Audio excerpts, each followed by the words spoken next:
Assalamualaikum warahmatullahi wabarakatuh. Perkenalkan, nama saya Fitri Ayuwanti dengan NIM 2023020031. Prodi Ekonomi Pembangunan, Fakultas Ekonomi dan Bisnis Universitas Muhammadiyah Mamuju. Video kali ini saya akan membuat video pembelajaran terkait mata kuliah Al-Islam Kemuhammadiyaan yang diampu oleh dosen Bapak Dr. Furqon Mawardi.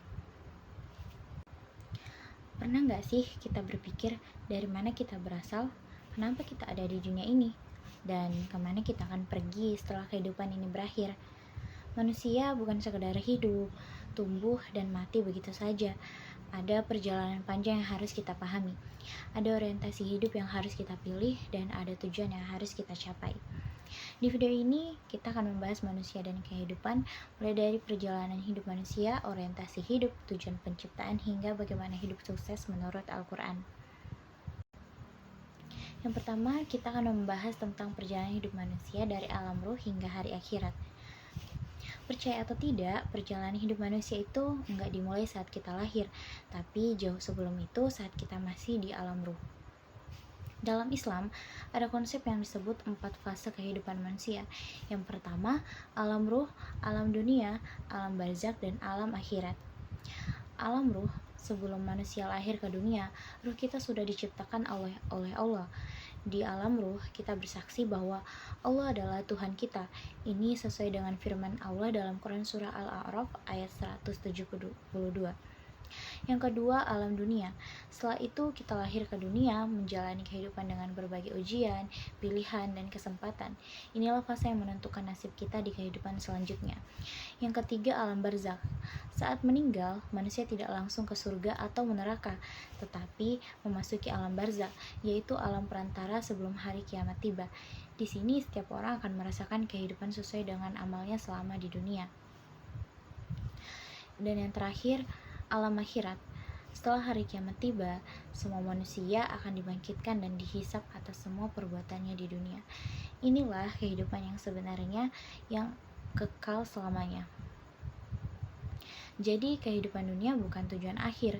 Kita hanya singgah di sini sementara untuk menentukan kehidupan kita di akhirat nanti. Selanjutnya yang kedua, ragam orientasi hidup manusia. Nah, kalau kita sudah tahu perjalanan hidup manusia, pertanyaan berikutnya, bagaimana kita menjalani hidup ini? Apa yang menjadi orientasi atau tujuan utama kita?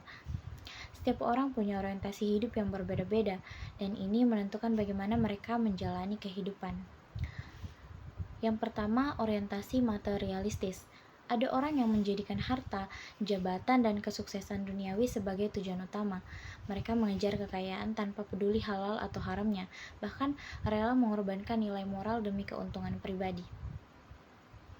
Dan yang kedua, orientasi hedonisme. Ada juga yang hidup hanya untuk bersenang-senang, menikmati dunia sepuasnya tanpa peduli pada tanggung jawab dan kehidupan setelah mati. Dan yang ketiga, orientasi spiritual.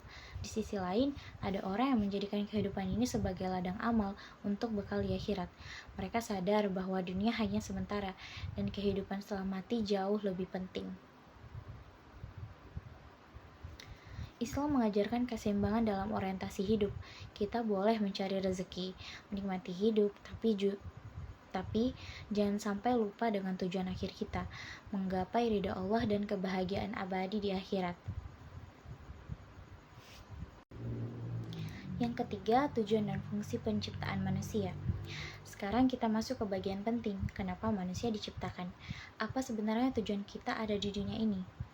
Allah sudah menjelaskan dalam Al-Quran bahwa manusia diciptakan untuk 2 hal utama. Yang pertama, beribadah kepada Allah. Dalam Quran Surah Az-Zariyat ayat 56, Allah berfirman, "Aku tidak menciptakan jin dan manusia melainkan untuk beribadah kepadaku."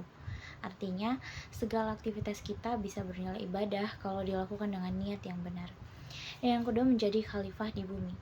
Manusia juga diciptakan sebagai khalifah di bumi, yaitu pemimpin yang bertanggung jawab dalam menjaga dan mengelola alam dengan bijak.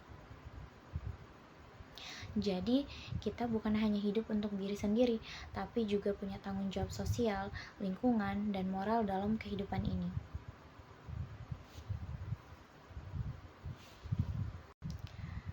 Dan yang terakhir, hidup sukses dalam pandangan Al-Quran. Siapa sih yang gak mau sukses? Tapi sukses itu sebenarnya seperti apa? Dalam pandangan dunia, sukses sering diukur dari harta, jabatan, dan ketenaran. Tapi dalam Islam, sukses punya makna yang lebih dalam. Yang pertama, sukses dunia dan akhirat. Dalam Quran Surah Al-Baqarah ayat 201, kita diajarkan untuk berdoa. Ya Tuhan kami, berilah kami kebaikan di dunia dan di akhirat, serta lindungilah kami dari azab neraka. Artinya, sukses sejati bukan hanya di dunia, tapi juga di akhirat. Dan yang kedua, sukses dengan keimanan dan amal salih. Dalam Quran Surah Al-Mu'minun ayat 1-11 disebutkan bahwa orang yang beriman khusyuk dalam sholat, menjauhi perkataan sia-sia, dan menjaga amanah adalah orang-orang yang akan sukses di akhirat. Dan yang ketiga, sukses dengan akhlak yang baik. Rasulullah SAW bersabda bahwa orang yang paling baik adalah yang paling baik akhlaknya. Jadi, kesuksesan sejati bukan hanya soal materi, tapi juga bagaimana kita bersikap kepada orang lain. Jadi, dari semua yang kita bahas tadi, kita bisa simpulkan bahwa hidup ini bukan sekedar ada dan menjalani hari tanpa arah. Kita punya perjalanan hidup yang panjang, dari alam ruh hingga akhirat. Kita punya pilihan orientasi hidup yang menentukan bagaimana kita menjalani kehidupan ini. Kita juga punya tujuan dan fungsi sebagai manusia yang harus dijalankan dengan baik. Dan yang terpenting, kesuksesan sejati bukan hanya soal dunia, tapi juga soal bagaimana kita mempersiapkan kehidupan setelahnya. Semoga kita semua bisa menjalani hidup dengan lebih sadar, lebih bermakna, dan lebih baik sesuai dengan tujuan penciptaan kita. Terima kasih sudah menonton, sampai jumpa di pembahasan selanjutnya.